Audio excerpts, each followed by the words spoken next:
Time now to check in with Paul Milliken, or try to again, at the Miles Through Time Automotive Museum. It's moved locations from Toccoa to Clarksville. A lot more room for all those classic cars. There he is. Hey, Paul.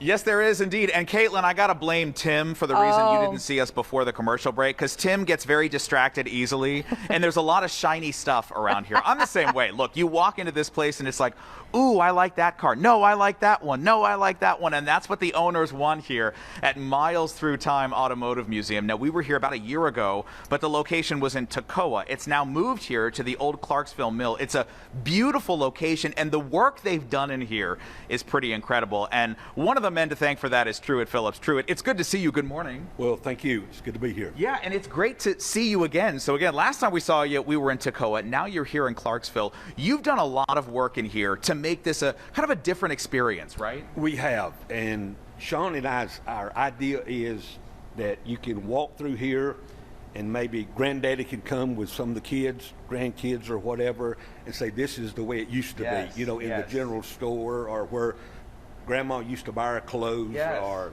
go to the barber shop. We want to go back in time a little bit and walk you from here and on into the car museum. More of a complete picture of history. I love that. Well, speaking of history, you've got some ties to this vehicle right here. Tell me about this. That is my great-granddaddy's Model T that he bought new in 1924. No kidding. And when you got it, it didn't look like that, right? No, no, absolutely not. Fortunately, it stayed in the family, but it was not really cared for. So it was what we would call a rust bucket in the automotive type stuff.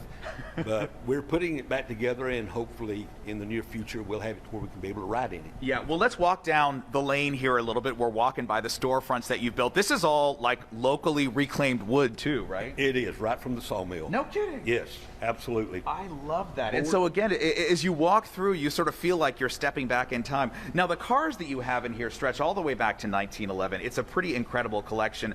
Where do most of these from? They all are owned by somebody else. And they're here. They've all, pretty much everything has got a story behind it. That's what we're really looking for. It's something that somebody's be able to say, granddaddy, or we used to have this, or that's what we're looking for. And correct me if I'm wrong, but the car that Tim just showed, in fact, Tim, spin back around again. Is that yours too? It is, it is. So tell me about this vehicle here. Me and my dad did that, the woodwork, and it was a retirement project for my dad.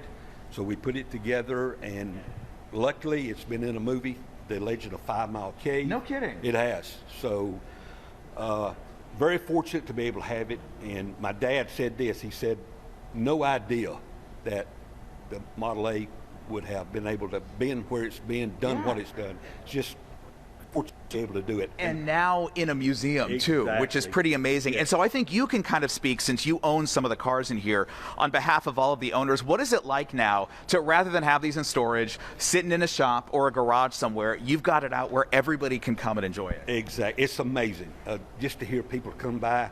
They want to hear the story behind it. They want to know a little bit about it, and it's a thrill to be able to have it, not collecting dust at the house, and be able to show the people that came in.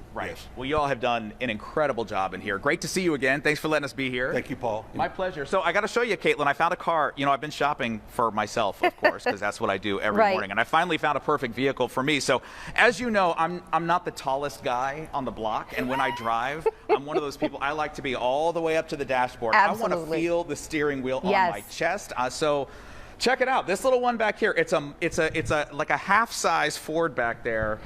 I mean, tell me I wouldn't look perfect behind the wheel of that little baby rolling down Briarcliff Road. That's pretty much what it is.